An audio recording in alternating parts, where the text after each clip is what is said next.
episode of How I Done It.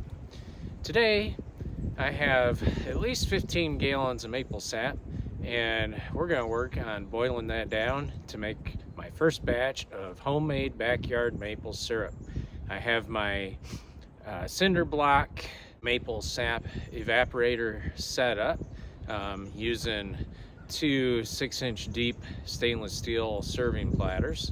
And in a minute, I'm going to get a fire set up and we'll get boiling our first round of maple sap.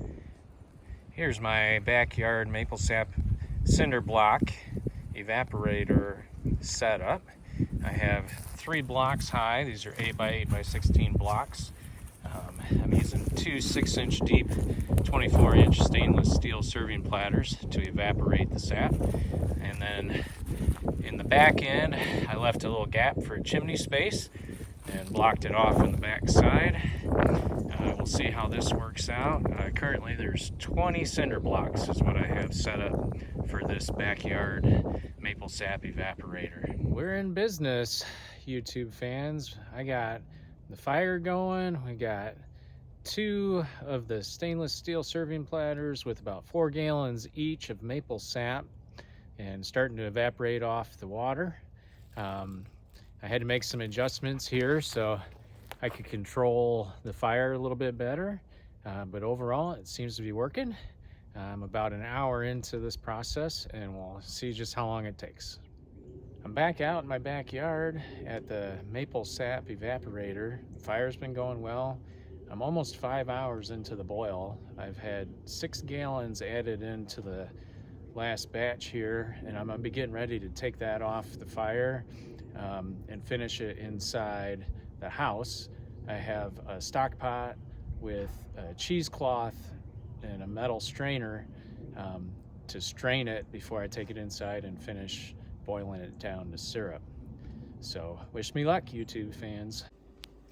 Wow, what a day it's been trying to boil down my maple sap and make maple syrup. I'm finally in the house. I spent about 5 hours boiling outside, starting from, this was about 7 gallons. I got it down to less than a gallon. Currently I'm about 30 minutes into boiling in the house. You know, it's boiling at 212, and we're just looking to get the right sugar concentration.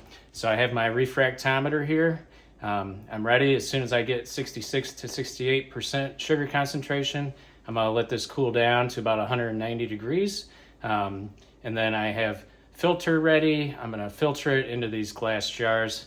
The glass jars, I just did a rinse, and then I'm warming them up in about a 200-degree oven so that they're warm enough for the syrup. Whenever we fill the jars, they won't crack. So that's our update for now. From 7 gallons, probably down to maybe a quarter gallon by the time I get done and get the syrup made. So we'll see. Well, YouTube friends, it's been quite the journey today. I completed my first batch of backyard maple syrup. Took most of the day to boil the sap down. I had 7 gallons in this batch from the big old sugar maple out back that I had 3 taps running in. I have a second batch from the same tree that I'm working on as well. But as you can see, that 7 gallons of sap turned into about 12 ounces of syrup. So, you know, it's a process. You gotta boil off a lot of water, but it was super sweet, super delicious, and well worth it. Until next time, don't forget to hit like and subscribe at the bottom of the page. This has been Dr. Chris with another episode of How I Done It.